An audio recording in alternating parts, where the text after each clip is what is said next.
this is a risky period for them if you have a growing sense of lawlessness, be that with serious instances of knife crime like we've seen this week and riots on the streets.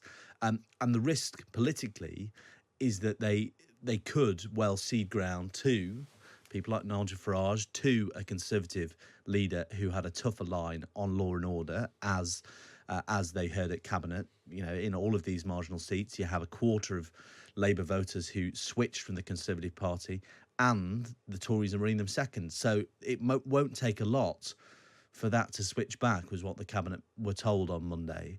Police forces across the United Kingdom say they're preparing for more disorder at rallies this weekend, with events in the wake of the Southport stabbings planned in at least a dozen towns and cities. Manchester, Bristol and Belfast are just three of the cities where demonstrations will take place, while two counter-protests are also being advertised online.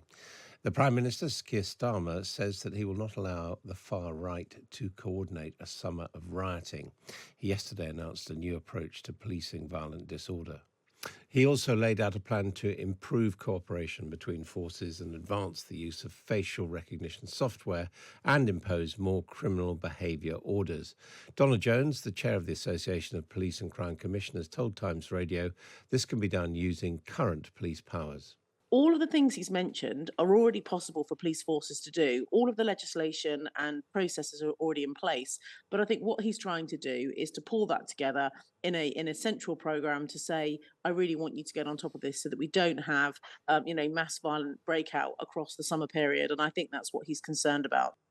Well, Patrick Maguire of the Times and Times Radio is here with me now. He has a column in the newspaper today, headline, Starmer must keep his Tory switchers happy, discussing the response to this violence. He is, of course, also a proud son of Southport. Welcome to you. Hi, Adam. What do you make of what Starmer said? I mean, I'm interested in what you write. You say, look, this is a balance act. However much he may deplore the thugs behind it, the emotions which have stimulated them were behind some of the swing voters who gave him victory last time round. Well, yeah, more or less. The issue for the Prime Minister, as Cabinet were told on Monday when they had a presentation from party strategists on who their new voters are, is that a great many of the voters who won seats like Southport, which has never been held by Labour before, and many others in the suburbs like it, were former Tory voters who wanted, broadly speaking, three things: fiscal responsibility, improvements to the NHS, and a government that stuck up for national security and law and order. So that's why the government know this is a risky period for them if you have a growing sense of lawlessness, be that with serious instances of knife crime like we've seen this week and riots on the streets.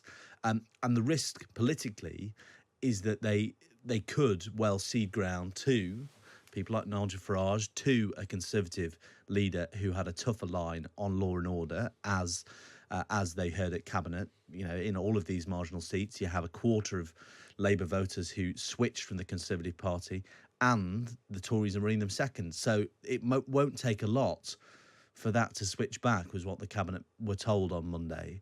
And there's a danger there if Labour don't get this right, if the government don't get this right, then things could unwind very quickly. Now, Nigel Farage has changed his stance, but initially he did seem to be giving at least some credence to conspiracy theories about the Southport perpetrator. He hasn't been criticised for what seemed to be at least messages of sympathy towards the protesters, although he has criticised violence. Why is that? It's a very interesting question. I think Keir Starmer doesn't want to be drawn into a game of political football or tit for tat with Nigel Farage. As ever with Farage, he wants nothing more than a big row with the Prime Minister. So Keir Starmer did, in terms, criticise Nigel Farage without naming him at number 10. But there's a risk for the government if they are seen to be drawn into a game of tit for tat with Nigel Farage, and they've very much avoided that. And it is interesting, by the way, as you say, Nigel Farage went from saying with a nod and a wink on Tuesday evening, well, who knows who the Southport attacker was and whether he was known to the security services, to deploring violence without necessarily condemning the protesters or the rioters.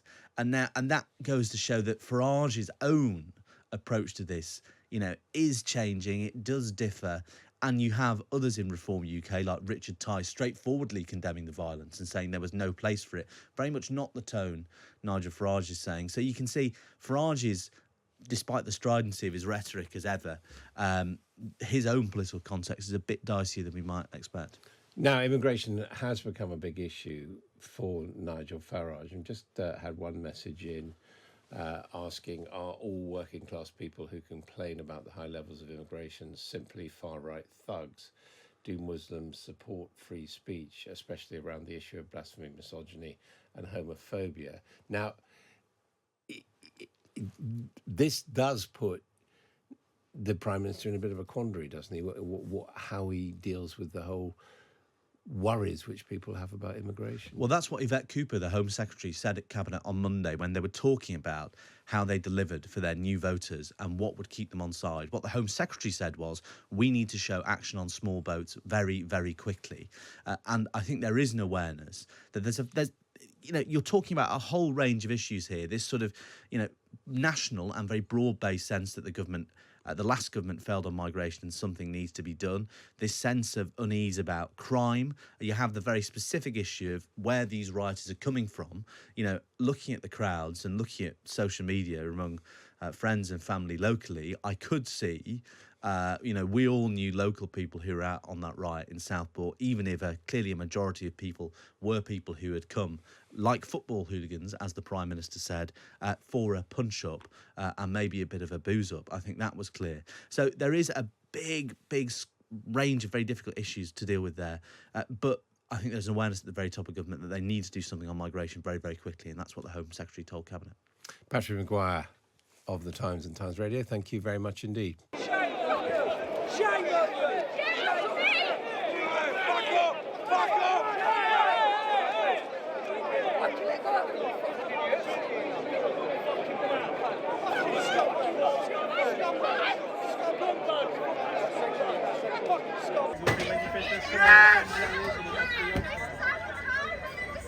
Anti-islam et anti-immigration.